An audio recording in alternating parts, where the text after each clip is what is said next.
सत श्री अकाल जी। City live वालों इस समय जिन्हों के तुहानूं रूबरू करवाउण जा रही हाँ, पहला तो सिटी लाइव की टीम उन्होंने सल्यूट करती है, क्योंकि देखा जाए तो प्रधानमंत्री नरेंद्र मोदी जी बिल्लां नूं लैके साडे किसान वीरां नूं समझा रहे ने, कानून समझा रहे ने, भाषा समझा रहे ने। जेकर गल कीती जावे 26 जनवरी की, तो 26 जनवरी नूं जिहड़ा मनाया जाता है भारत दे विच गणतंत्र दिवस के लिए। और गणतंत्र दिवस असीं क्यों मनाउण लगे? क्योंकि बाबा साहब भीमराव अंबेडकर जी ने संविधान लिखिया और संविधान साडा लागू होया सी 26 जनवरी नूं, जिस दी याद विच ये दिवस मनाया जाता है। और 26 जनवरी नूं जो जो भाणा वरतिया और उस तो बाद हुण तक जो जो संयुक्त मोर्चे अंदोलन की धरती के उत्ते हो रहा, आओ आपां गलबात करदे हां कानून के सिपाहियां दे नाल। जी हाँ, इस समय अपने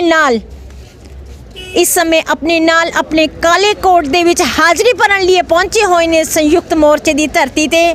और मैं बड़े ही माण नाल कहंदी हां कि शाही शहर पटियाला दे कानून इस समय अपने नाल रूबरू हो रहे हैं। जी हाँ, गलबात कर रहे हैं जोगिंदर सिंह जिंदू जी दे नाल। सब तो पहला कानून तो भाव वकालत, वकालत तो भाव अदालतां, कोर्ट कचहरियां। आओ गलबात करते हैं सब तो पहला जोगिंदर सिंह जिंदू जी दे नाल। सब तो पहला तो वकील भाईचारे नूं सिटी लाइव वालों वाहिगुरू जी का खालसा श्री वाहिगुरू जी की फतेह।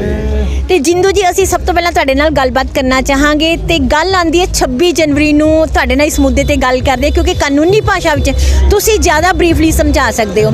26 जनवरी नूं जो केसरी झंडा लहराया गया लाल किले दे उत्ते और इन्ना मुद्दा बनिया कि देखा जाए तो एक तरह का फुट पाओ ते राज करो वाली नीति अपनाई गई। इस दे बारे तुहाडे की विचार ने कानूनी भाषा विच?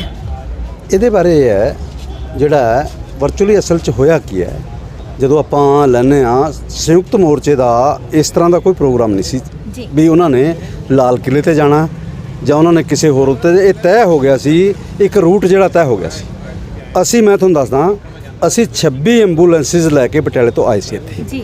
ਉਹਦੇ ਲਈ ਵੀ ਜੇ ਕੋਈ ਵੀ ਘਟਨਾ ਵਾਪਰਦੀ ਹੈ ਐਟਲੀਸਟ ਘੱਟੋ ਘੱਟ ਅਸੀਂ ਮੋਰਚੇ ਦੇ ਜਿਹੜੇ ਸਿਪਾਹੀ ਲੋਕ ਹੈ ਜਿਹੜੇ, ਤਾਂ ਅਸੀਂ ਉਹਨਾਂ ਨੂੰ ਇੱਕ ਸਹਾਇਤਾ ਦੇ ਸਕੀਏ, ਮੈਡੀਕਲ ਸਹਾਇਤਾ ਜਾਂ ਉਸ ਥਾਂ 'ਤੇ ਪਹੁੰਚਾ ਸਕੀਏ ਜੀ। ਸਾਨੂੰ 26 ਐਂਬੂਲੈਂਸਾਂ ਨੂੰ ਅਲਾਟ ਹੋ ਗਿਆ ਸੀ ਰੂਟ ਸਰਬੱਤ ਦਾ ਭਲਾ charitable trust SP Singh Oberoi ਵਾਲੇ ਵੱਲੋਂ, ਤੇ ਕੁਝ ਡਾਕਟਰ ਸੀਗੇ ਪਟਿਆਲੇ ਤੇ ਜਿਨ੍ਹਾਂ ਵੱਲੋਂ ਅਸੀਂ ਲੈ ਕੇ ਆਏ ਸੀ, ਜਿਹਦੇ 'ਚ ਮਤਲਬ ਸਾਡੇ ਕੋਲ ਮੈਡੀਕਲ ਟੀਮਾਂ ਸੀਗੀਆਂ, ਜਿਹਦੇ ਸਾਡੇ ਕੋਲ ਵਲੰਟੀਅਰ ਸੀਗੇ। ਅਸੀਂ ਗੁਰਦੁਆਰਾ ਸਿੰਘ ਸਭਾ 'ਚ 26 ਐਂਬੂਲੈਂਸਾਂ ਲਾਤੀਆਂ ਸੀ ਜੀ।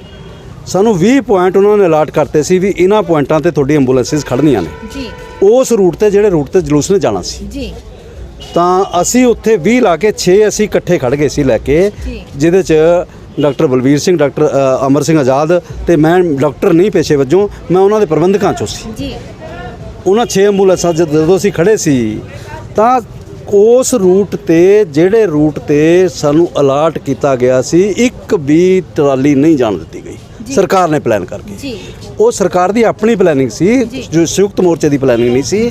ਉਹਨਾਂ ਨੇ ਮਤਲਬ ਕਿਉਂਕਿ ਸਰਕਾਰ 26 ਜਿਹੜਾ ਜਨਵਰੀ ਹੈ ਇਸ ਤੋਂ ਬਹੁਤ ਜ਼ਿਆਦਾ ਡਰੀ ਹੋਈ ਸੀ ਇੰਟਰਨੈਸ਼ਨਲੀ, ਕਿਉਂਕਿ ਲੱਖਾਂ ਦੀ ਤਾਦਾਦ 'ਚ ਟਰੈਕਟਰ ਇੱਥੇ ਪਹੁੰਚ ਚੁੱਕੇ ਸੀ। ਪਹਿਲਾਂ ਉਹ ਇਸ ਕੋਸ਼ਿਸ਼ ਕਰਦੇ ਰਹੇ ਵੀ ਇਹ ਮਾਰਚ ਨਾ ਹੋਵੇ, ਫਿਰ ਮਤਲਬ ਉਸ ਕੋਸ਼ਿਸ਼ ਜਦੋਂ ਉਹਨਾਂ ਦੀ ਕੋਸ਼ਿਸ਼ ਕਾਮਯਾਬ ਨਾ ਹੋਈ ਵੀ ਮਾਰਚ ਤਾਂ ਹੋਊਗਾ, ਫਿਰ ਉਹਨਾਂ ਨੇ ਪਲਾਨ ਕਰਕੇ ਜਲੂਸ ਨੂੰ ਉਸ ਰੂਟ 'ਤੇ ਤੋਰਿਆ ਜਿਹੜਾ ਰੂਟ ਅਲੋਟਡ ਰੂਟ ਨਹੀਂ ਸੀ, ਉਹ ਰੂਟ ਬੰਦ ਕਰਤਾ ਜਿਹੜਾ ਰੂਟ ਮਤਲਬ ਅਲੋਟਡ ਸੀ ਜੀ। ਮੈਂ ਉਸ ਦਾ ਚਸ਼ਮਦੀਦ ਗਵਾਹ ਜੀ ਉਸ ਗੱਲ ਦਾ।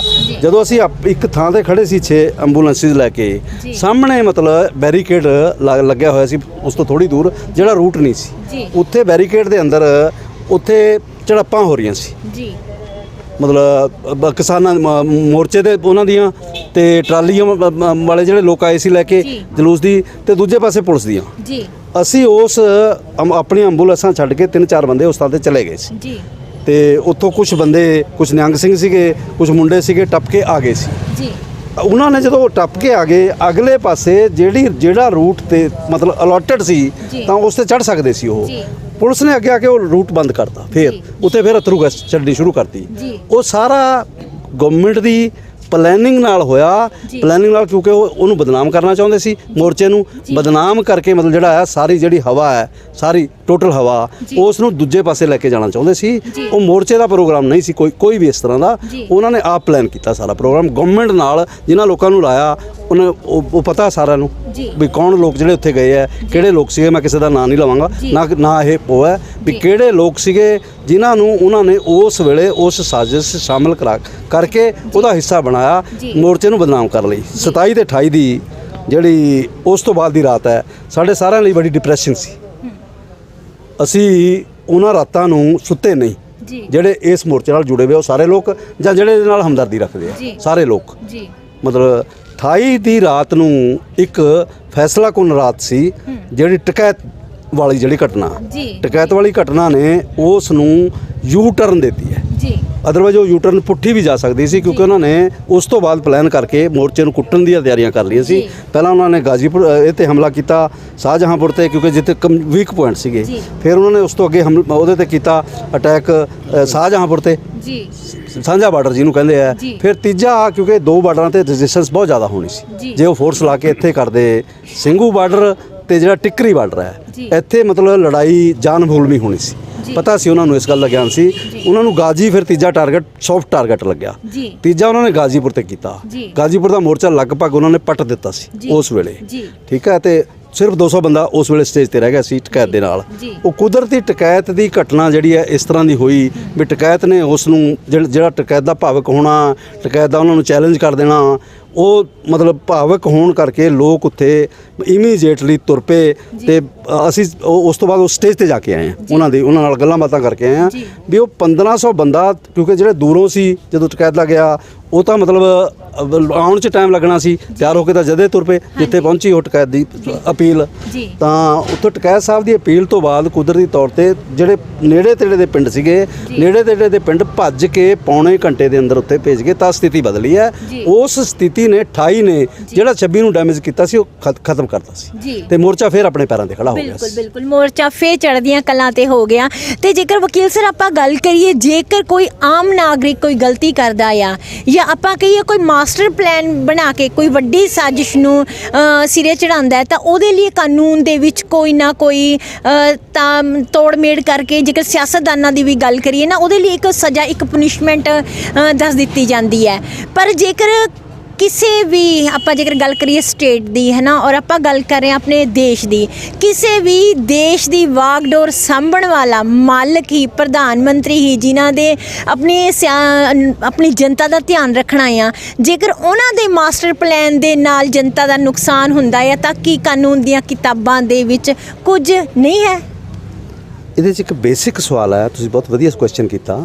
ਬੇਸਿਕ ਸਵਾਲ ਹੈ ਇੱਕ, ਜਦੋਂ ਮੋਦੀ ਸਾਹਿਬ ਪਹਿਲੇ ਵਾਰੀ ਪ੍ਰਧਾਨ ਮੰਤਰੀ ਬਣੇ, ਉਹਨਾਂ ਨੇ ਡੰਡੌਤ ਕੀਤੀ ਪਾਰਲੀਮੈਂਟ ਦੇ ਮੂਹਰੇ ਲੰਮੇ ਪੈ ਕੇ, ਡੰਡੌਤ ਕਰਕੇ ਅੰਦਰ ਜਾ ਕੇ ਕਨਸਟੀਟਿਊਸ਼ਨ ਦੀ ਕਸਮ ਖਾਧੀ ਹੈ। ਅੰਦਰ ਜਾ ਕੇ ਕਨਸਟੀਟਿਊਸ਼ਨ ਦੀ ਕਸਮ ਖਾ ਕੇ ਕਨਸਟੀਟਿਊਸ਼ਨ ਦੀਆਂ ਧੱਜੀਆਂ ਉਡਾਤੀਆਂ।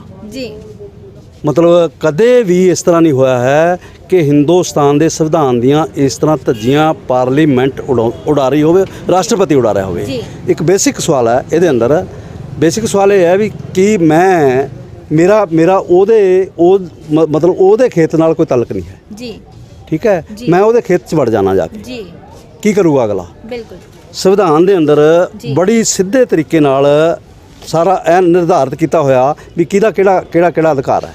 3 ਸੂਚੀਆਂ ਉਹਦੇ ਅੰਦਰ, ਇੱਕ ਸੈਂਟਰ ਸੂਚੀ ਹੈ, ਇੱਕ ਉਹਦੇ ਅੰਦਰ ਸਮਵਰਤੀ ਸੂਚੀ ਹੈ, ਇੱਕ ਉਹਦੇ ਅੰਦਰ ਸਟੇਟ ਦੀ ਸੂਚੀ ਹੈ।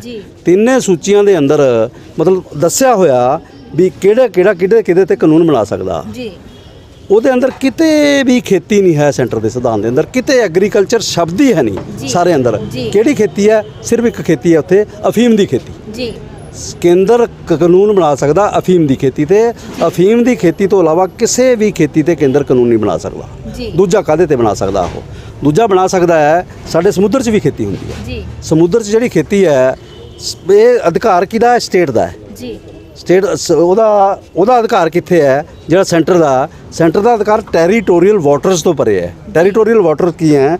12 ਮੀਲ ਤੱਕ ਟੈਰੀਟੋਰੀਅਲ ਵਾਟਰ, ਜਿਹਨੂੰ ਖੇਤਰੀ ਪਾਣੀ ਕਹਿੰਦੇ ਆ, ਖੇਤਰੀ ਪਾਣੀ 12 ਸਮੁੰਦਰੀ ਮੀਲ ਹੈ। ਉਹ ਸਮੁੰਦਰੀ ਮੀਲ ਆਮ ਮੀਲ ਨਾਲੋਂ ਵੱਡਾ ਹੈ। ਸਮੁੰਦਰੀ ਮੀਲ 1852 ਮੀਟਰ ਦਾ ਹੈ। ਤੇ ਉਸ ਤੋਂ ਅਗਲੇ ਜਿਹੜੇ 12 ਮੀਲ ਹੈ ਉਸ ਨੂੰ ਫਿਰ ਉਹ ਕੰਟੀਗੂਅਸ ਏਰੀਆ ਕਹਿੰਦੇ, ਨਿਕਟਤਮ ਏਰੀਆ ਜੀ ਨਿਕਟਤਮ ਏਰੀਏ ਤੇ ਔਰ ਉਹਦੇ ਤੇ ਸਟੇਟ ਦਾ ਅਧਿਕਾਰ ਹੈ। ਜੀ। ਉਸ ਤੋਂ ਅੱਗੇ 176 ਮੀਲ ਐਕਸਕਲੂਸਿਵ ਇਕਨੋਮੀ ਜ਼ੋਨ ਹੈ। ਜੀ 176 ਸਮੁੰਦਰੀ ਮੀਲ 200 ਮੀਲ ਬਣ ਗਿਆ, ਜੀ। 370 ਕਿਲੋਮੀਟਰ ਬਣਦਾ ਜਦੋਂ ਤੁਸੀਂ ਇਹਨੂੰ ਕਿਲੋਮੀਟਰਾਂ ਚ ਲਾਓਗੇ ਸਮੁੰਦਰ ਦੇ ਅੰਦਰ। ਇਹਦੇ ਤੇ ਖੇਤੀ ਕਰਨ ਦਾ ਅਧਿਕਾਰ ਸਟੇਟ ਨੂੰ ਹੈ। ਜੀ ਟੈਰੀਟੋਰੀਅਲ ਵਾਟਰ ਤੋਂ ਪਰੇ ਸੈਂਟਰ ਦਾ ਅਧਿਕਾਰ ਹੈ। ਜੀ 370 ਕਿਲੋਮੀਟਰ ਤੋਂ ਪਰਲੇ ਪਾਸੇ ਜਾ ਕੇ ਜੇ ਕੋਈ ਕਾਨੂੰਨ ਬਣਾਉਣਾ ਖੇਤੀ ਕਰਨ ਦੇ ਅੰਦਰ ਸਮੁੰਦਰ ਦੇ, ਜੀ ਤਾਂ ਸੈਂਟਰ ਦਾ ਅਧਿਕਾਰ ਉੱਥੇ ਸ਼ੁਰੂ ਹੁੰਦਾ। ਉੱਥੇ ਵੀ ਯੂਐਨਓ ਦੀ ਪਰਮਿਸ਼ਨ ਨਾਲ ਆ, ਯੂਐਨਓ ਦੀ ਪਰਮਿਸ਼ਨ ਤੋਂ ਬਗੈਰ ਉਹ ਉੱਥੇ ਖੇਤੀ ਨਹੀਂ ਕਰ, ਖੇਤੀ ਬਾਰੇ, ਮੱਛੀ ਪਕੜਨ ਬਾਰੇ, ਮੱਛੀ ਪਾਲਣ ਬਾਰੇ ਕੋਈ ਕਾਨੂੰਨ ਨਹੀਂ ਬਣਾ ਸਕਦੇ, ਜਾਂ ਖਣਿਜ ਪਦਾਰਥ ਬਾਰੇ ਕੋਈ ਕੁਝ ਨਹੀਂ ਕਰ ਸਕਦੇ, ਕਾਨੂੰਨ ਨਹੀਂ ਬਣਾ ਸਕਦੇ ਜਦੋਂ ਤੱਕ ਉਹ ਯੂਐਨਓ ਤੋਂ ਪਰਮਿਸ਼ਨ ਨਹੀਂ ਦਿੰਦੇ। ਇਹਦਾ ਮਤਲਬ ਹੈ ਧਰਤੀ ਦੇ ਕਿਸੇ ਵੀ ਟੁਕੜੇ ਤੇ, ਪੂਰੇ ਹਿੰਦੁਸਤਾਨ ਦੇ ਅੰਦਰ, ਪਹਾੜ ਦੇ ਕਿਸੇ ਟੁਕੜੇ ਤੇ, ਸਮੁੰਦਰ ਦੇ ਕਿਸੇ ਜਿਹੜਾ ਏਰੀਆ 'ਚ ਪੈਂਦਾ, ਸੈਂਟਰ ਨੂੰ ਕਾਨੂੰਨ ਬਣਾਉਣ ਦਾ ਅਧਿਕਾਰ ਹੀ ਨਹੀਂ ਹੈ। ਤੇ ਪਾਰਲੀਮੈਂਟ ਨੇ ਸਭ ਤੋਂ ਪਹਿਲਾਂ ਸੰਵਿਧਾਨ ਦੀਆਂ ਧੱਜੀਆਂ ਉਡਾਈਆਂ। ਜੀ ਸਹੁੰ ਖਾ ਕੇ ਪਾਰਲੀਮੈਂਟ ਦੇ ਮੈਂਬਰਾਂ ਨੇ ਸੰਵਿਧਾਨ ਦੀਆਂ ਧੱਜੀਆਂ ਉਡਾਤੀਆਂ ਤੇ ਉਹਨਾਂ ਲਈ ਕੋਈ ਕਾਨੂੰਨ ਜਿਹੜਾ ਨਹੀਂ ਲਾਗੂ ਹੋ ਰਿਹਾ ਹੈ। ਉਹਨਾਂ ਲੋਕਾਂ ਨੂੰ ਕਟਹਿਰੇ 'ਚ ਖੜਾ ਕਰਨਾ ਚਾਹੀਦਾ, ਕੋਰਟਾਂ ਨੂੰ ਕਰ ਲੈਣਾ ਚਾਹੀਦਾ ਸੋ ਮੋਟੋ ਲੈ ਕੇ। ਪਰ ਬਦਕਿਸਮਤੀ ਇਹ ਹੈ, ਹੁਣ ਮੈਂ ਕਾਲਾ ਕੋਟ ਪਾਇਆ ਹੋਇਆ, ਜੇ ਮੈਨੂੰ ਕੋਈ ਕਹੇ, ਮੈਨੂੰ ਕਈਆਂ ਨੇ ਕਿਹਾ ਇਹ ਸਵਾਲ ਵੀ ਤੁਸੀਂ ਇਹ ਸੁਪਰੀਮ ਕੋਰਟ ਦੇ ਅੰਦਰ ਚੈਲੰਜ ਕਿਉਂ ਨਹੀਂ ਕਰਦੇ ਹੈ। ਮੈਂ ਕਹਿੰਦਾ ਸੁਪਰੀਮ ਕੋਰਟ ਸਰੈਂਡਰ ਕਰ ਗਈ ਸਰਕਾਰਾਂ ਦੇ ਮੂਹਰੇ।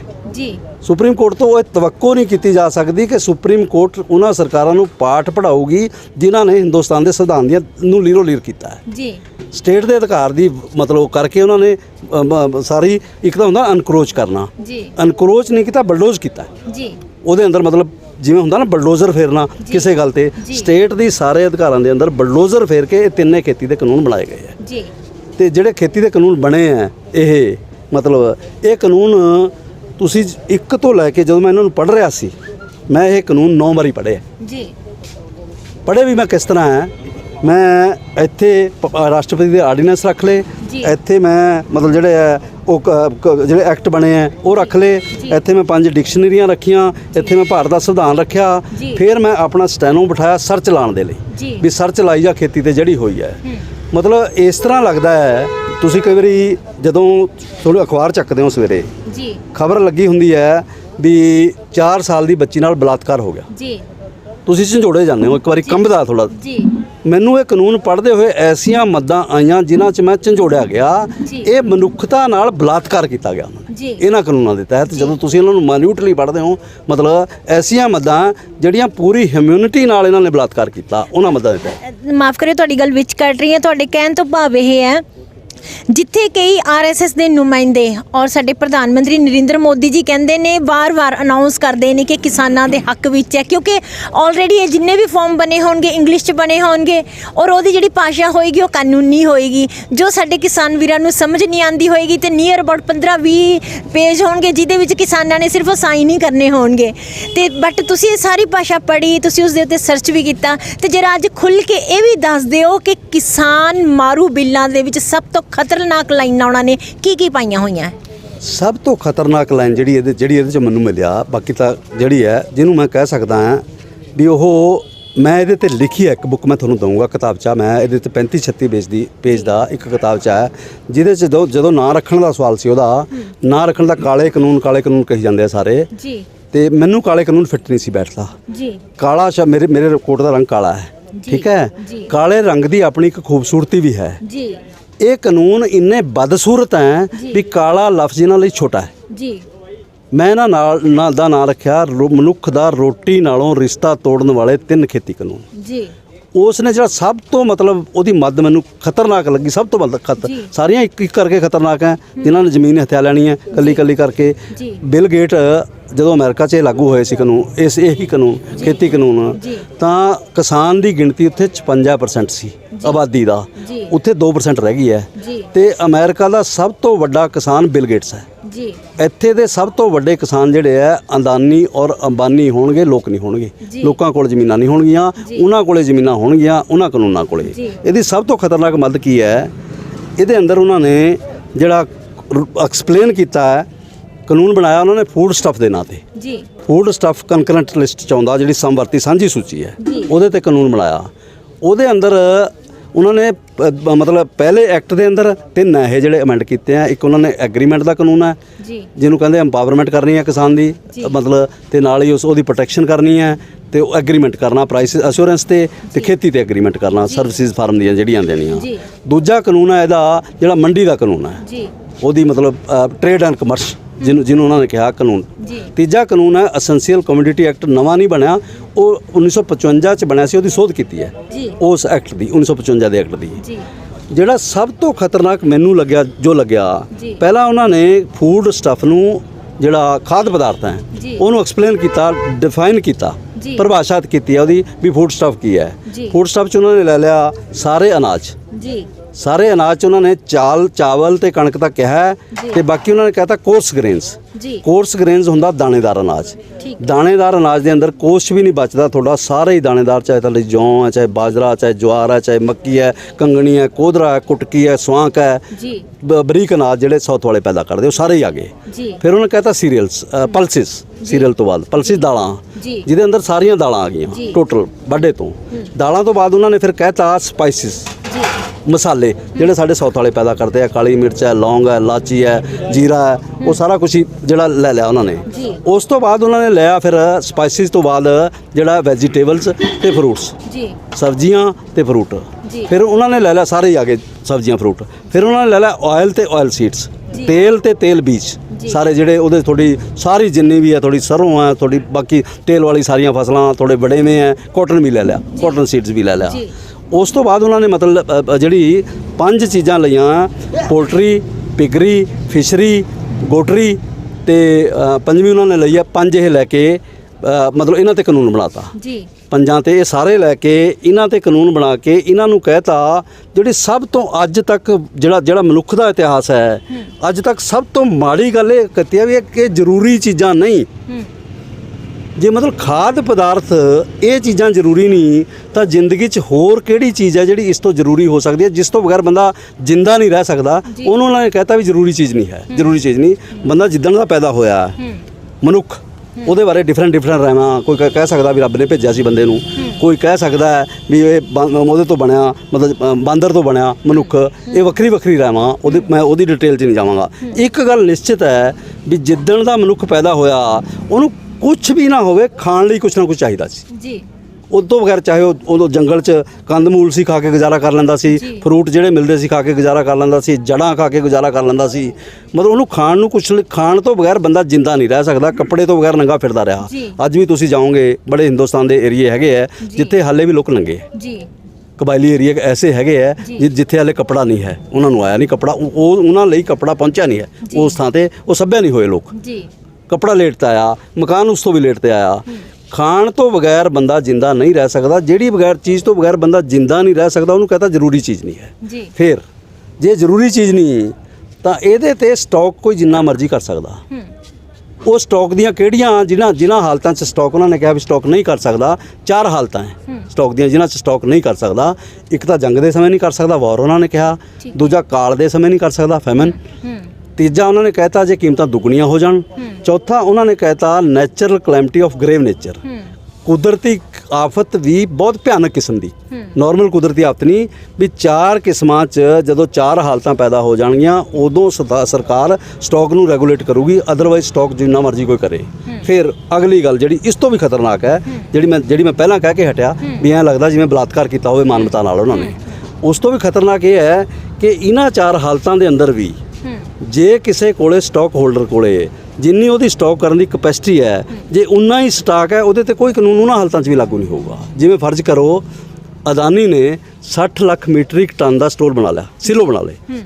ਜੇ ਉਹਦੇ ਕੋਲ 60 ਲੱਖ ਮੀਟ੍ਰਿਕ ਟਨ ਵੀ ਹੈ, ਚਾਹੇ ਕਾਲ ਪੈ ਜੇ, ਚਾਹੇ ਤੂਫਾਨ ਆ ਜੇ, ਚਾਹੇ ਮਤਲਬ ਜਿਹੜਾ ਜੰਗ ਲੱਗ ਜੇ, ਅਡਾਨੀ ਤੇ ਕੋਈ ਵੀ ਆਰਡਰ ਲਾਗੂ ਨਹੀਂ ਹੋਊਗਾ। ਸਿਰਫ ਉਹਦੇ ਤੇ ਲਾਗੂ ਹੋਊਗਾ ਜੇ 61 ਲੱਖ ਟਨ ਕਰ ਲੈਂਦਾ, ਉਹਨੂੰ ਕਹਿਣਗੇ 1 ਲੱਖ ਟਨ ਕੱਢ ਦੇ। ਓਕੇ, ਠੀਕ ਹੈ। ਸੈਕੰਡ ਕੁਐਸਚਨ, ਜਿਹੜੇ ਫੂਡ ਦੇ ਪ੍ਰੋਸੈਸਰ ਹੈ, ਪ੍ਰੋਸੈਸਰ ਹੁੰਦੇ ਹੈ ਵੀ ਅਸੀਂ ਗੰਨਾ ਦਿੰਦੇ ਆ ਉਹ ਚੀਨੀ ਬਣਾਉਂਦੇ ਆ, ਅਸੀਂ ਜਿਹੜਾ ਟਮਾਟਰ ਦਿੰਦੇ ਆ ਉਹ ਸਾਸ ਬਣਾਉਂਦੇ ਆ, ਅਸੀਂ ਆਲੂ ਦਿੰਦੇ ਆ ਉਹ ਚਿਪਸ ਬਣਾਉਂਦੇ ਆ, ਉਹ ਸਾਰੇ ਪ੍ਰੋਸੈਸਰ ਹੈ ਫੂਡ ਦੇ ਟੋਟਲ ਜਿਹੜੇ ਆ। ਜੇ ਕਿਸੇ ਪ੍ਰੋਸੈਸਰ ਕੋਲੇ ਉਨੀ ਹੀ ਕਪੈਸਿਟੀ ਹੈ ਜਿੰਨੀ ਮਤਲਬ ਜਿੰਨਾ ਉਹਦੇ ਕੋਲੇ ਲਾਇਸੈਂਸ ਹੈ, ਚਾਹੇ ਕਾਲ ਪੈ ਜੇ, ਚਾਹੇ ਤੂਫਾਨ ਆ ਜੇ, ਉਹਦੇ ਤੇ ਵੀ ਲਾਗੂ ਨਹੀਂ ਹੋਊਗਾ। ਉਹਨੂੰ ਕਹਿ ਨਹੀਂ ਸਕਣਗੇ ਵੀ ਤੂੰ ਆਪਣਾ ਕੱਢ ਦੇ। ਐਕਸਪੋਰਟਰ ਕੋਲੇ ਜਿਹੜਾ ਐਕਸਪੋਰਟਰ ਹੈ ਜਿਹਨੇ ਬਾਹਰ ਭੇਜਣਾ, ਜੇ ਐਕਸਪੋਰਟਰ ਕੋਲੇ ਉਨਾ ਹੀ ਸਟਾਕ ਹੈ ਜਿੰਨਾ ਬਾਹਰ ਡਿਮਾਂਡ ਹੈ ਬਾਹਰ ਉਹਦੇ ਤੇ ਕੋਈ ਕਾਨੂੰਨ ਉਹਨਾਂ ਹਾਲਤਾਂ 'ਚ ਵੀ ਲਾਗੂ ਨਹੀਂ ਹੋਊਗਾ। ਮਤਲਬ ਇਸ ਤੋਂ ਵੱਧ ਮਨੁੱਖਤਾ ਦਾ ਘਾਣ ਉਹ ਕੀ ਕਰ ਸਕਦੇ ਆ। ਸਭ ਤੋਂ ਮਾੜੀ ਮੱਦ ਮੈਨੂੰ ਇਹ ਤਿੰਨੇ ਕਾਨੂੰਨਾਂ ਦੇ ਅੰਦਰ ਇਹ ਲੱਗੀ ਹੈ ਵੀ ਮਨੁੱਖ ਨੂੰ ਬਘਿਆੜਾਂ ਦੇ ਸਾਰੇ ਛੱਡਤਾ ਉਹਨਾਂ ਹਾਲਤਾਂ ਦੇ ਅੰਦਰ ਵੀ, ਕਾਲ ਪੈਣ ਦੀ ਹਾਲਤਾਂ ਦੇ ਅੰਦਰ, ਜੰਗ ਦੀਆਂ ਹਾਲਤਾਂ ਦੇ ਅੰਦਰ ਤੇ ਭਿਆਨਕ ਕੁਦਰਤੀ ਤੌਰ ਆਫਤ ਆਉਣ ਦੀਆਂ ਹਾਲਤਾਂ ਦੇ ਅੰਦਰ ਉਹਨਾਂ ਦੇ ਸਾਰੇ ਛੱਡਤਾ ਵੀ ਉਹਨਾਂ ਦੀ ਮਰਜ਼ੀ ਹੈ ਉਹਦੀ ਮੂੰਹ 'ਚ ਕੁਝ ਪਾਉਣਾ ਜਾਂ ਨਹੀਂ ਪਾਉਣਾ ਤੇ ਸਰਕਾਰ ਉਹਦੇ 'ਚ ਤਮਾਸ਼ਬੀਨ ਹੋਊਗੀ। ਉਹ ਕਹਿਣਗੇ ਸਾਡੇ ਤੇ ਕੋਈ ਕਾਨੂੰਨ ਲਾਗੂ ਨਹੀਂ ਹੋ ਸਕਦਾ, ਇਹ ਸਾਡੀ ਮਰਜ਼ੀ ਹੈ ਵੀ ਕਿੰਨਾ ਦੇਣਾ, ਕਿਹਨੂੰ ਦੇਣਾ ਤੇ ਕਿਸ ਭਾਅ ਦੇਣਾ। ਜੀ, ਦੇਖਣ ਵਾਲੀ ਗੱਲ ਇਹ ਹੈ ਕਿ ਜਿੱਥੇ ਇਨਸਾਨ ਨੂੰ ਸਾਹ ਬਖਸ਼ਦਾ ਹੈ ਪਰਮਾਤਮਾ, ਉੱਥੇ ਹੀ ਕਿਤੇ ਨਾ ਕਿਤੇ ਪਰਮਾਤਮਾ ਤੋਂ ਉੱਪਰ ਬਣ ਰਹੀ ਹੈ ਅੱਜ ਸਾਡੀ ਭਾਰਤ ਸਰਕਾਰ। ਆਓ ਆਪਾਂ ਇੱਕ ਹੋਰ ਵਕੀਲ ਸਾਹਿਬ ਦੇ ਨਾਲ ਗੱਲਬਾਤ ਕਰਦੇ ਹਾਂ ਜੋ ਪਟਿਆਲਾ ਨੂੰ ਹੀ ਬਿਲੋਂਗ ਕਰਦੇ ਨੇ, CMCT ਪਟਿਆਲਾ। ਤੁਹਾਡਾ ਸ਼ੁਭ ਨਾਮ ਜੀ? ਰਣਜੀਤ ਸਿੰਘ ਟਵਾਣਾ ਜੀ। ਤੇ ਟਿਵਾਣਾ ਜੀ, ਤੁਸੀਂ ਇਹ ਦੱਸੋ ਕਿ ਜਿੱਥੇ ਬਾਬਾ ਸਾਹਿਬ ਭੀਮ ਰਾਓ ਅੰਬੇਦਕਰ ਜੀ ਨੇ ਸੰਵਿਧਾਨ ਵਿੱਚ ਭਾਰਤ ਵਾਸੀਆਂ ਦੀ ਹਰ ਇੱਕ ਸਹੂਲਤ ਦਾ ਧਿਆਨ ਰੱਖਿਆ ਔਰ ਸੰਵਿਧਾਨ ਦੀ ਸਿਰਜਣਾ ਜਿਹੜੀ ਇੰਨੇ ਵਧੀਆ ਤਰੀਕੇ ਨਾਲ ਕੀਤੀ ਗਈ ਹੈ ਕਿ ਜੇਕਰ ਭਾਰਤ ਦੇ ਵਿੱਚ ਉਹ ਸੰਵਿਧਾਨ ਉਸੇ ਹਿਸਾਬ ਨਾਲ ਲਾਗੂ ਹੋਵੇ ਜਿਵੇਂ ਬਾਬਾ ਸਾਹਿਬ ਨੇ ਲਿਖਿਆ ਤਾਂ ਭਾਰਤ ਦਾ ਨਕਸ਼ਾ ਅੱਜ ਕੁਝ ਹੋਰ ਹੀ ਹੁੰਦਾ। ਪਰ ਕਿਤੇ ਨਾ ਕਿਤੇ ਜਾ ਕੇ ਅੱਜ ਵਕੀਲ ਸਾਹਿਬ ਨੇ ਜਿਵੇਂ ਜਿੰਦੂ ਜੀ ਨੇ ਦੱਸਿਆ ਧੱਜੀਆਂ ਉੱਡ ਰਹੀਆਂ ਨੇ, ਉਸ ਦੇ ਬਾਰੇ ਤੁਹਾਡਾ ਕੀ ਕਹਿਣਾ ਹੈ? ਇਹ ਤੁਹਾਡਾ ਬਿਲਕੁਲ ਕੁਐਸਚਨ ਵਾਜਬ ਕੀਤਾ ਹੈ ਤੇ ਮੈਂ ਮਹਿੰਦਰਾ ਕਾਲਜ ਲਾ ਦਾ ਹੈੱਡ ਰਿਹਾ ਜੀ ਤੇ ਹੁਣ ਮੈਂ 2 ਸਾਲ ਤੋਂ ਪ੍ਰੈਕਟਿਸ ਕਰ ਰਿਹਾ ਡਿਸਟ੍ਰਿਕਟ ਕੋਰਟ ਪਟਿਆਲੇ ਦੇ ਵਿੱਚ ਤੇ 20 ਸਾਲ ਮੈਂ ਭਾਰਤ ਦਾ ਸੰਵਿਧਾਨ ਪੜ੍ਹਾਇਆ ਜਿਹੜੇ ਦੀ ਗੱਲ ਤੁਸੀਂ ਕਰਦੇ ਹੋ। ਜੀ, ਜਦੋਂ 15 ਅਗਸਤ 1947 ਨੂੰ ਅਸੀਂ ਆਜ਼ਾਦ ਹੋਏ ਜੀ ਤਾਂ ਸਭ ਤੋਂ ਪਹਿਲਾ ਕੰਮ ਸਾਡੇ ਉਸ ਟਾਈਮ ਜਿਹੜੇ ਰਾਜਸੀ ਲੀਡਰ ਸੀ ਜਾਂ ਹੋਰ ਸਾਡੇ ਕੋਈ ਬੁੱਧੀਜੀਵੀ ਸੀ, ਜੀ ਇੰਟੈਲੈਕਚੁਅਲ ਬੰਦੇ ਸੀ, ਉਹਨਾਂ ਦੀ ਇੱਕ ਕਮੇਟੀ ਬਣੀ। ਜੀ, ਉਸ ਕਮੇਟੀ ਦੇ ਵਿੱਚ BR ਅੰਬੇਦਕਰ ਡਰਾਫਟਿੰਗ ਕਮੇਟੀ ਦੇ ਚੇਅਰਮੈਨ ਸੀ। ਜੀ, ਇਹਨਾਂ ਨੇ ਬਾਕੀ ਕਮੇਟੀ ਮੈਂਬਰਾਂ ਨੇ ਬਹੁਤ ਸੋਚ ਵਿਚਾਰ ਕਰਕੇ, ਲੰਮੀਆਂ ਵਿਚਾਰਾਂ ਕਰਕੇ, ਲੰਮੀਆਂ ਡਿਸਕਸ਼ਨਾਂ ਕਰਕੇ 2 ਸਾਲ 11 ਮਹੀਨੇ 18 ਦਿਨ ਲੱਗੇ ਇਸ ਕੰਮ ਨੂੰ ਬਣਾਉਣ ਨੂੰ। ਜੀ, ਇਹ 26 ਨਵੰਬਰ 1949 ਨੂੰ ਬਣ ਕੇ ਤਿਆਰ ਹੋਇਆ। ਜੀ, ਹਰ ਭਾਰਤ ਦੇ ਲੋਕਾਂ ਨੇ ਆਪਣੀ ਉਸ ਜਿਹੜੀ ਚੀਜ਼ ਬਣੀ ਸੰਵਿਧਾਨ ਉਹਦੇ ਪ੍ਰਤੀ ਇਕੱਲੇ ਨੇ ਸਹੁੰ ਖਾਧੀ ਕਿ ਅਸੀਂ ਇਹ ਬਣਾਇਆ ਤੇ ਇਹਨੂੰ ਲਾਗੂ ਕਰਾਂਗੇ, ਇਨਵਿਨ ਲਾਗੂ ਕਰਾਂਗੇ। ਉਹ ਸਾਰੇ ਹਿੰਦੁਸਤਾਨ ਦੇ ਇਕੱਲੇ ਬੰਦੇ ਨੇ ਸਹੁੰ ਖਾਈ 26 ਨਵੰਬਰ 1949 ਨੂੰ। ਜੀ, ਇਹ ਸੰਵਿਧਾਨ ਜਾ ਕੇ 26 ਜਨਵਰੀ 1950 ਨੂੰ ਲਾਗੂ ਹੋਇਆ। ਜੀ, ਤੇ ਲਾਗੂ ਕੀ ਹੋਇਆ ਉਹਦੇ ਵਿੱਚ ਮੈਂ ਇਹ ਦੱਸਣੀ ਚਾਹੁੰਦਾ ਸਾਰੇ ਲੋਕਾਂ ਨੂੰ, ਗੱਲ ਸਾਰੇ ਜੋ ਸੁਣ ਰਹੇ ਨੇ, ਜੀ, ਇਹ ਜਦੋਂ ਬਣਿਆ ਤਾਂ ਵਿਚਾਰ ਹੋਈਆਂ ਜੀ, ਤਾਂ ਉਹਦੇ ਵਿੱਚ ਇਹ ਵਿਚਾਰੇ ਵੀ ਜਿਹੜਾ ਖੇਤੀਬਾੜੀ ਦਾ ਵਿਸ਼ਾ ਹੈ ਇਹ ਇੱਕ ਬਹੁਤ ਅਹਿਮ ਵਿਸ਼ਾ ਹੈ ਕਿ ਜੋ ਭਾਰਤ ਹੈ ਇਹ ਸਾਰਾ ਖੇਤੀਬਾੜੀ ਪ੍ਰਧਾਨ ਦੇਸ਼ ਹੈ, ਵੀ ਖੇਤੀਬਾੜੀ ਮੁੱਖ ਧੰਦਾ ਹੈ ਕਿਸਾਨੀ ਦਾ, ਵੀ ਇਹਨੂੰ ਕੇਂਦਰ ਦੀ ਸੂਚੀ 'ਚ ਦਰਜ ਕੀਤਾ ਜਾਵੇ। ਇਹਦੇ ਤੇ ਕਾਨੂੰਨ ਬਣਾਉਣ ਦਾ ਅਧਿਕਾਰ ਪਾਰਲੀਮੈਂਟ ਨੂੰ ਦਿੱਤਾ ਜਾਵੇ ਜਾਂ ਇਹਨਾਂ ਦਾ ਅਧਿਕਾਰ ਰਾਜਾਂ ਨੂੰ ਦਿੱਤਾ ਜਾਵੇ। ਇਹ ਬਹੁਤ ਇਹ ਵਿਚਾਰ ਜਿਹੜੀ ਅੱਜ ਚੱਲਦੀ ਹੈ ਇਹ ਬਹੁਤ ਡਿਟੇਲ ਦੇ ਵਿੱਚ ਸਾਡੇ ਸੰਵਿਧਾਨ ਬਣਾਉਣ ਵਾਲਿਆਂ ਨੇ BR ਅੰਬੇਦਕਰ ਜੀ LLB ਸੀ, ਉਹ ਵੀ ਵਕੀਲ ਸੀ, ਉਹਨਾਂ ਨੇ ਸਾਰਿਆਂ ਨੇ ਵਿਚਾਰਾਂ ਕਰਕੇ ਇਹ ਵਿਚਾਰ ਕੀਤਾ ਵੀ ਖੇਤੀ ਦਾ ਇੱਕ ਧੰਦਾ ਇਹੋ ਜਿਹਾ ਧੰਦਾ ਹੈ, ਕੋਈ ਇਹ ਵਪਾਰ ਨਹੀਂ ਹੈ। ਤਾਂ ਇਹਨੂੰ ਮਤਲਬ ਰਾਜਾਂ ਦੇ ਕੋਲ ਜਿਵੇਂ ਪੰਜਾਬ ਹੈ, ਹਰਿਆਣਾ, ਬਾਕੀ ਸੂਬੇ ਨੇ, ਵੀ ਇਹ ਉਹਨਾਂ ਦੀਆਂ ਸਰਕਾਰਾਂ ਤੇ ਛੱਡਿਆ ਜਾਵੇ। ਉਹ ਲੋਕ ਕੀ ਚਾਹੁੰਦੇ ਨੇ ਖੇਤੀਬਾੜੀ ਬਾਰੇ ਉਹ ਜਾਣਦੇ ਨੇ ਵੀ ਅਸੀਂ ਕਹੇ ਜਿਹੇ ਨਿਯਮ ਚਾਹੁੰਦੇ ਆ, ਮੰਡੀ ਸਿਸਟਮ ਕੀ ਹੋਵੇ, ਸਾਡੀ ਜਿਹੜਾ ਸਿਸਟਮ ਕਿਸ ਤਰ੍ਹਾਂ ਦਾ ਹੋਣੀ ਚਾਹੀਦਾ। ਇਸ ਕਰਕੇ ਬੜੀ ਸੋਚ ਵਿਚਾਰ ਤੋਂ ਬਾਅਦ ਇਹ ਖੇਤੀਬਾੜੀ ਦਾ ਜਿਹੜਾ ਵਿਸ਼ਾ ਹੈ ਇਹ ਸਾਰਾ ਰਾਜਾਂ ਨੂੰ ਦਿੱਤਾ ਗਿਆ। ਤੇ 97 ਵਿਸ਼ੇ ਇਹੋ ਜਿਹੇ ਨੇ ਜਿਹੜੇ ਸੈਂਟਰ ਸਰਕਾਰ ਨੇ ਕਾਨੂੰਨ ਬਣਾਉਣੇ ਨੇ। 66 ਵਿਸ਼ੇ ਇਹੋ ਜਿਹੇ ਨੇ ਜਿਨ੍ਹਾਂ ਦੇ ਉੱਤੇ ਸੰਵਰਤੀ ਲਿਸਟ ਕਹਿੰਦੇ ਆ ਅਸੀਂ ਉਹਨੂੰ, ਉਹਦੇ ਤੇ ਕੇਂਦਰ ਦੀ ਸਰਕਾਰ ਵੀ ਬਣਾ ਸਕਦੀ ਹੈ, ਰਾਜ ਦੀ ਸਰਕਾਰ ਵੀ ਬਣਾ ਸਕਦੀ ਹੈ। ਪਰ 47 ਵਿਸ਼ੇ ਸਾਨੂੰ ਨਰੋਲ ਇਹੋ ਜਿਹੇ ਵਿਸ਼ੇ ਦੇਤੇ ਕਿ ਜਿਨ੍ਹਾਂ ਦੇ ਉੱਤੇ ਇੱਕ ਰਾਜ ਦੀ ਸਰਕਾਰ ਕਾਨੂੰਨ ਬਣਾ ਸਕਦੀ ਹੈ। ਉਹ ਕੇਂਦਰ ਦੀ ਸਰਕਾਰ ਉਹ ਕਾਨੂੰਨ ਵੱਲ ਝਾਕ ਵੀ ਨਹੀਂ ਸਕਦੀ। ਇਹ ਪੂਰੀ ਪੰਜਾਬ ਦੇ ਲੋਕ, ਵੱਖ-ਵੱਖ ਸੂਬਿਆਂ ਦੇ ਲੋਕ, ਉਹਨਾਂ ਨੂੰ ਅਧਿਕਾਰ ਦਿੱਤਾ ਵਾ ਕਿ ਤੁਸੀਂ ਆਪਣੀ ਮਰਜ਼ੀ ਦੇ ਨਾਲ ਜਿਸ ਤਰ੍ਹਾਂ ਦਾ ਖੇਤੀਬਾੜੀ ਦਾ ਪ੍ਰਬੰਧ ਚਲਾਉਣਾ ਚਾਹੁੰਦੇ ਹੋ, ਜਿਹੇ ਜਿਹੇ ਕਾਨੂੰਨ ਤੁਸੀਂ ਚਾਹੁੰਦੇ ਹੋ ਉਹੋ ਜਿਹੇ ਤੁਸੀਂ ਬਣਾ ਸਕਦੇ ਹੋ। ਸੋ ਬਹੁਤ ਮੈਨੂੰ ਦੁਖੀ ਹਿਰਦੇ ਨਾਲ ਇਹ ਗੱਲ ਕਹਿਣੀ ਪੈ ਰਹੀ ਹੈ ਕਿ ਭਾਰਤ ਦੇ ਲੋਕਾਂ ਨੂੰ, ਭਾਰਤ ਦੇ ਕਿਸਾਨਾਂ ਨੂੰ ਇੱਕ ਚੀਜ਼ ਪੈਦਾ ਹੀ ਨਹੀਂ ਹੋਈ, ਜਿਹੜੀ ਪੈਦਾ, ਮੈਂ ਇਹ ਸ਼ਬਦ ਵਰਤੇ ਵੀ ਪੈਦਾ ਹੀ ਨਹੀਂ ਹੋਈ। ਜਿਹੜੇ ਕਨਸਟੀਟਿਊਸ਼ਨ 'ਚ ਕਾਨੂੰਨ ਬਣੇ ਨੇ ਇਹ ਗੈਰ ਸੰਵਿਧਾਨਕ ਨੇ ਜੀ, ਇਹ ਅਨਕਨਸਟੀਟਿਊਸ਼ਨ ਨੇ। ਸਾਡਾ ਜਿਹੜਾ ਕਨਸਟੀਟਿਊਸ਼ਨ ਇੰਨੀ ਮੋਟੀ ਕਿਤਾਬ ਹੈ, ਉਹਦੇ ਵਿੱਚ ਕੋਈ ਬੰਦਾ ਇਹ ਦਿਖਾ ਦੇਵੇ ਵੀ ਕੇਂਦਰ ਸਰਕਾਰ ਦਾ ਬਣਾਇਆ ਵਾ ਕਾਨੂੰਨ ਇੱਕ ਵੀ ਲਾਈਨ ਜੇ ਪਾਸ ਹੋ ਜਾਵੇ। ਸਾਡੀ ਪਾਰਲੀਮੈਂਟ ਨੇ ਪਾਸ ਕਰਤੇ ਜੀ, ਕਿਉਂਕਿ ਮੈਜੋਰਟੀ ਹੈ। ਇਹਨਾਂ ਨੂੰ ਪੁੱਛਿਆ ਤਾਂ ਸੱਥ ਜਾ ਕੇ ਪੁੱਛਿਆ ਜੀ, ਸੱਥ ਦੇ ਵਿੱਚ ਜਾ ਕੇ ਗੱਲ ਕਰਦੇ ਜੀ ਤਾਂ ਉਹ ਬਿਲਕੁਲ ਲੋਕ ਜਵਾਬ ਦਿੰਦੇ ਵੀ ਤੁਸੀਂ ਕਹੇ ਜੇ ਕਾਨੂੰਨ ਬਣਾਉਣ ਜਾ ਰਹੇ, ਅਸੀਂ ਨਹੀਂ ਸਹਿਮਤ ਇਹਨਾਂ ਗੱਲਾਂ ਨਾਲ ਜੀ, ਕਿਉਂਕਿ ਸੱਥ ਤੋਂ ਗੱਲ ਇਹਨਾਂ ਨੇ ਕੋਈ ਨਹੀਂ ਲਈ ਜੀ। ਜੇ ਪਿੰਡ ਦੇ ਲੋਕਾਂ ਨਾਲ, ਪਿੰਡ ਦੇ ਵਿੱਚ ਜਿਹੜੀ ਸੱਥ ਲੱਗਦੀ ਹੈ ਉਰੇ ਵੀ ਲੱਗਦੀ ਹੈ ਜੀ, ਇਸ ਜਗ੍ਹਾ ਦੇ ਵਿੱਚ ਵੀ ਅਸੀਂ ਹੁਣ ਉੱਥੇ ਜਾ ਕੇ ਆਏ ਹਾਂ ਜੀ, ਉੱਥੇ ਅਸਲੀਅਤ ਉੱਥੇ ਹੈ ਜੀ। ਪਾਰਲੀਮੈਂਟ ਦੇ ਵਿੱਚ ਕੀ ਹੈ, ਪਾਰਲੀਮੈਂਟ ਦਾ ਮੈਜੋਰਟੀ ਜਿਨ੍ਹਾਂ ਦੀ ਹੈਗੀ ਆ 2 ਨੰਬਰ 'ਚ ਪਾਸ ਕਰਤਾ ਕਾਨੂੰਨ, ਇਹ ਕਰਤਾ ਜੀ ਸਾਰੇ ਹਿੰਦੁਸਤਾਨ ਤੇ ਲਾਗੂ ਹੈ। ਸਾਡੇ ਤੇ ਮੈਂ ਐਜ ਏ ਵਕੀਲ, as a political science the professor ਹੋਣ ਦੇ ਨਾਤੇ ਇਹ ਪੂਰਾ ਚੈਲੰਜ ਕਰਦਾ ਭਾਰਤ ਸਰਕਾਰ ਨੂੰ ਕਿ ਕੋਈ ਇੱਕ ਅੱਖਰ ਤਾਂ ਦੱਸ ਦਿਓ ਵੀ ਇਹਦੇ ਵਿੱਚ ਇਹ ਕਾਨੂੰਨ ਦੀ ਨਿਗਾਹ 'ਚ ਹੈ। UN ਨੇ ਤੁਹਾਨੂੰ ਕਹਿਤਾ ਵੀ ਜਿਹੜੀ ਵਰਲਡ ਦੀ ਪੰਚਾਇਤ ਹੈ ਕਿ ਇਹ ਅਨਕਨਸਟੀਟਿਊਸ਼ਨਲ ਨੇ, ਫਿਰ ਹੁਣ ਦੱਸੋ ਸਾਨੂੰ, ਸਾਡੇ ਲੋਕਾਂ ਨੂੰ, ਸਾਰੇ ਹਿੰਦੁਸਤਾਨ ਦੇ ਲੋਕਾਂ ਨੂੰ ਇੱਥੇ ਕਦੇ ਵੱਡੇ ਵੱਡੇ ਬੈਰੀਕੇਡ ਲਾ ਕੇ, ਕਦੇ ਹੋਰ ਕੁਛ ਲਾ ਕੇ ਭੁੱਖੇ ਤਿਹਾਏ ਕਿਵੇਂ ਨਾ ਕਿਵੇਂ ਟਾਈਮ ਕੱਢ ਰਹੇ ਨੇ। ਉੱਪਰੋਂ ਮੌਸਮ ਖਰਾਬ ਹੈ ਜਿਵੇਂ ਅੱਜ ਤੁਸੀਂ ਦੇਖ ਰਹੇ ਹੋ, ਤੇ ਇਹ ਮਜਬੂਰ ਹੋ ਰਹੇ ਨੇ ਇੱਕ ਇਹੋ ਜਿਹੇ ਕਾਨੂੰਨ ਵਾਸਤੇ ਲੜ ਰਹੇ ਨੇ ਕਿ ਜਿਹੜਾ ਕਿ ਕਾਨੂੰਨ ਹੀ ਨਹੀਂ ਹੈ। ਤੁਸੀਂ ਕਿਸੇ ਜਗ੍ਹਾ ਤੋਂ, ਸਰਕਾਰੀ ਬੰਦੇ ਤੋਂ, ਕਿਸੇ ਹੋਰ ਤੋਂ ਜੋ ਮੈਂ ਗੱਲ ਬੋਲੀ ਹੈ ਤੁਹਾਡੇ ਕੋਲ, ਇਹ ਪੁੱਛ ਲਿਓ ਸਵਾਲ ਵੀ ਇਹ ਕਨਸਟੀਟਿਊਸ਼ਨਲ ਹੈਗੇ ਨੇ। ਹਰ ਬੰਦਾ ਜਿਹੜਾ ਹੈ, ਜਿਹੜਾ ਕਾਨੂੰਨ ਬਾਰੇ ਜਾਣਦਾ, ਉਹ ਇਹਨੂੰ ਕਹੂਗਾ ਅਨਕਨਸਟੀਟਿਊਸ਼ਨਲ, ਗੈਰ ਸੰਵਿਧਾਨਕ। ਇਹ ਕਾਨੂੰਨ ਪੈਦਾ ਹੀ ਨਹੀਂ ਹੋਏ। ਸਾਡੀ ਲੜਾਈ ਤਾਂ ਬੇਵਜ੍ਹਾ ਹੋ ਰਹੀ ਹੈ, ਪਰ ਲੜਾਈ ਕਿਉਂ ਹੋ ਰਹੀ ਹੈ? ਸਾਨੂੰ ਸਾਡੀਆਂ ਅਦਾਲਤਾਂ ਤੇ ਵਿਸ਼ਵਾਸ ਨਹੀਂ ਹੈ। ਦੂਜੇ ਪਾਸੇ ਕਾਨੂੰਨ ਇਹ ਵੀ ਕਹਿੰਦਾ ਹੈ, ਕਾਨੂੰਨ ਇਹ ਵੀ ਕਹਿੰਦਾ ਹੈ ਕਿ ਜੇਕਰ ਕੋਈ ਕਾਨੂੰਨ ਗਲਤ ਬਣ ਜੇ, ਅਸੀਂ ਸਾਡੇ ਦੇਸ਼ ਦੇ ਵਿੱਚ ਜਿਹੜੀ ਨਿਆਂਪਾਲਿਕਾ ਹੈ ਉਹ ਬਿਲਕੁਲ ਇੰਡੀਪੈਂਡੈਂਟ ਬਣਾਈ ਹੈ ਜੀ। ਉਹ ਨਿਆਂਪਾਲਿਕਾ ਜਿਹੜੀ ਹੈ, ਜੇ ਕਾਨੂੰਨ ਕੋਈ ਗਲਤ ਬਣ ਗਿਆ ਤਾਂ ਸਾਡੀ ਪਾਰਲੀਮੈਂਟ ਜਿਹੜੀ ਸਰਵਉੱਚ ਅਦਾਲਤ ਹੈ, ਉਹ ਬਿਨਾਂ ਕਿਸੇ ਐਪਲੀਕੇਸ਼ਨ ਦਿੱਤੇ ਉਹ ਆਪਣੇ ਆਪ ਵੀ ਨੋਟਿਸ ਲੈ ਸਕਦੀ ਹੈ। ਆ ਦਿਖ ਨਹੀਂ ਰਿਹਾ ਇੰਨਾ ਕੁਛ, ਸਾਰਾ ਕੁਛ ਕੀ ਹੋ ਰਿਹਾ ਜੀ। ਇਹ ਹੋਰ ਜੱਜਾਂ ਨੂੰ ਕੀ ਦਿਖਾਉਣਾ ਹੈ? ਇਹ ਕਿਉਂ ਨਹੀਂ ਨੋਟਿਸ ਲੈਂਦੇ ਇਸ ਗੱਲ ਦਾ ਕਿ ਜਿਹੜੀ ਚੀਜ਼ ਹੈ ਅਨਕਨਸਟੀਟਿਊਸ਼ਨਲ, ਉਹ ਕਿਉਂ ਉਹਦੇ ਬਰਖਲਾਫ ਲੋਕਾਂ ਨੂੰ ਪਰੇਸ਼ਾਨ ਕੀਤਾ ਜਾ ਰਿਹਾ? ਉਹ ਕਾਨੂੰਨ ਕਿਉਂ ਨਹੀਂ ਨਲ ਐਂਡ ਵੋਇਡ ਡਿਕਲੇਅਰ ਕੀਤੇ ਜਾਂਦੇ? ਜਦੋਂ ਕਨਸਟੀਟਿਊਸ਼ਨ ਦੇ ਵਿੱਚ ਇੱਕ ਮਾਣਯੋਗ ਸੁਪਰੀਮ ਕੋਰਟ ਦੇ ਜੱਜਾਂ ਨੂੰ ਇਹ ਅਧਿਕਾਰ ਦੇਤਾ ਕਿ ਜਦੋਂ ਵੀ ਕੋਈ, ਇਹ ਅਧਿਕਾਰ ਤਾਂ ਦਿੱਤਾ ਸੀ ਕਿ ਜਦੋਂ ਇੱਕ ਪਾਰਟੀ ਦੀ ਸਰਕਾਰ ਬਣ ਜੂਗੀ, ਮੈਜੋਰਟੀ 'ਚ ਆ ਜੂਗੀ, ਉਹ ਆਪਣੀਆਂ ਮਨਮਾਨੀਆਂ ਨਾ ਕਰ ਸਕੇ ਜੀ।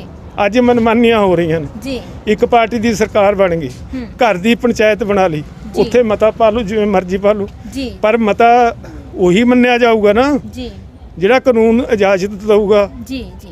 ਜਦ ਕਾਨੂੰਨ ਹੀ ਨਹੀਂ ਇਜਾਜ਼ਤ ਦਿੰਦਾ ਤਾਂ ਸਾਡੀ ਸੁਪਰੀਮ ਕੋਰਟ ਦੇ ਜੱਜ ਕੀ ਸੁੱਤੇ ਪਏ ਨੇ ਜੀ। ਸਾਡੇ, ਮੈਂ ਐਜ ਏ ਵਕੀਲ ਲਾ ਹੋਣ ਦੇ ਨਾਤੇ ਮੈਂ ਇਹ ਗੱਲ ਸਾਫ਼ ਸ਼ਬਦਾਂ ਵਿੱਚ ਕਹਿਣਾ, ਭਾਰਤ ਦੀ ਸੁਪਰੀਮ ਕੋਰਟ ਨੂੰ ਕਹਿਣਾ, ਭਾਰਤ ਦੇ ਸੁਪਰੀਮ ਕੋਰਟ ਦੇ ਜੱਜਾਂ ਨੂੰ ਕਹਿਣਾ, ਕੀ ਤੁਸੀਂ ਸੁੱਤੇ ਪਏ ਹੋ? ਤੁਹਾਡੀਆਂ ਅੱਖਾਂ ਨਹੀਂ ਖੁੱਲੀਆਂ ਕਿ ਤੁਸੀਂ ਇਹਦਾ ਨੋਟਿਸ ਲਓ? ਇਹ ਲੀਗਲੀ ਸ਼ਬਦ ਬੋਲ ਰਿਹਾ ਮੈਂ ਮੈਡਮ ਐਜ ਏ ਵਕੀਲ ਹੋਣ ਦੇ ਨਾਤੇ। ਉਹਨਾਂ ਨੂੰ ਨੋਟਿਸ ਲੈਣਾ ਚਾਹੀਦਾ, ਕਾਨੂੰਨ ਦੇ ਪਾਬੰਦ ਨੇ, ਉਹਨਾਂ ਨੂੰ ਕਾਨੂੰਨ ਦੀ ਨਿਗਾਹ ਦੇ ਵਿੱਚ ਨੋਟਿਸ ਲੈਣਾ ਬਣਦਾ ਹੈ ਜੀ, ਪਰ ਕੋਈ ਕਾਰਵਾਈ ਨਹੀਂ ਕਰ ਰਹੇ। ਕਿਉਂ ਨਹੀਂ ਕਰ ਰਹੇ? ਮਤਲਬ ਤੁਸੀਂ ਸਾਰੇ ਲੋਕ ਜਾਣ ਹੀ ਰਹੇ ਹੋ ਵੀ ਕਿਉਂ ਨਹੀਂ ਹੋ ਰਹੀ। ਟਿਵਾਣਾ ਜੀ, ਤੁਸੀਂ ਆਪਣੇ ਸ਼ਬਦਾਂ ਦੇ ਵਿੱਚ ਜੋ ਜਾਣਕਾਰੀ ਦਿੱਤੀ ਉਹ ਬਖੂਬੀ ਹੈ, ਪਰ ਸ਼ੋਰਟ ਦੇ ਵਿੱਚ ਹਾਂ ਜਾਂ ਨਾ ਦੇ ਵਿੱਚ ਇੱਕ ਸਵਾਲ ਦਾ ਜਵਾਬ ਹੋਰ ਦੇ ਦਿਓ ਕਿ ਇਹ ਜੋ ਬਿੱਲ ਲਾਗੂ ਕਰਨ ਲਈ ਜ਼ਬਰਦਸਤੀ ਪ੍ਰਧਾਨ ਮੰਤਰੀ ਨਰਿੰਦਰ ਮੋਦੀ ਜੀ ਸਾਡੇ ਕਿਸਾਨਾਂ ਦੇ ਨਾਲ ਧੱਕਾ ਕਰ ਰਹੇ ਨੇ, ਇਹ ਸੰਵਿਧਾਨ ਦੇ ਅੰਦਰ ਹੈ ਜਾਂ ਫਿਰ ਸੰਵਿਧਾਨ ਦੀਆਂ ਧੱਜੀਆਂ ਉੱਡ ਰਹੀਆਂ ਨੇ? ਸੰਵਿਧਾਨ ਨੂੰ ਤਾਂ ਜੀ ਪਰਾਂ ਸੁੱਟ ਕੇ ਲੀਰੋ ਲੀਰ ਕਰਿਆ ਪਿਆ। ਸੰਵਿਧਾਨ ਨਾਂ ਦੀ ਕੋਈ ਆਪਣੇ ਸਾਡੇ ਪ੍ਰਾਈਮ ਮਿਨਿਸਟਰ ਕੋਲ ਕੋਈ ਥਾਂ ਨਹੀਂ ਹੈ। ਇਹ ਇਸ ਵਿਸ਼ੇ ਦੇ ਉੱਤੇ ਤਾਂ ਮੈਂ ਤੁਹਾਨੂੰ ਹੁਣ ਇੰਨਾ ਕੁਝ ਦੱਸ ਸਿਰਫ ਕੇ ਯੈਸ ਔਰ ਨੋ ਕਿਸ ਚੀਜ਼ ਦਾ ਜੀ ਧੱਜੀਆਂ ਉੱਡ ਰਹੀਆਂ ਉੱਡ ਰਹੀਆਂ ਨੇ ਜੀ। ਹੋਰ ਬਿਲਕੁਲ ਉੱਡੀ ਜਾ ਰਹੇ ਨੇ। ਜਿਹੜਾ ਕਾਨੂੰਨ ਹੈ ਇੰਨਾ ਮਨੁੱਖਤਾ ਦਾ ਘਾਣ ਕਰਨ ਵਾਲੇ ਪ੍ਰਧਾਨ ਮੰਤਰੀ ਨਰਿੰਦਰ ਮੋਦੀ ਜੀ ਨੇ ਜੋ ਬਿੱਲ ਲਾਗੂ ਕੀਤੇ ਨੇ, ਆਓ ਉਸ ਸੰਬੰਧ ਵਿੱਚ ਇੱਕ ਹੋਰ ਵਕੀਲ ਸਾਹਿਬ ਨਾਲ ਗੱਲਬਾਤ ਕਰਦੇ ਹਾਂ। ਵਕੀਲ ਸਾਹਿਬ ਪਹਿਲਾਂ ਤਾਂ ਆਪਣਾ ਨਾਮ ਦੱਸ ਦਿਓ। ਪ੍ਰਤਾਪ ਸਿੰਘ।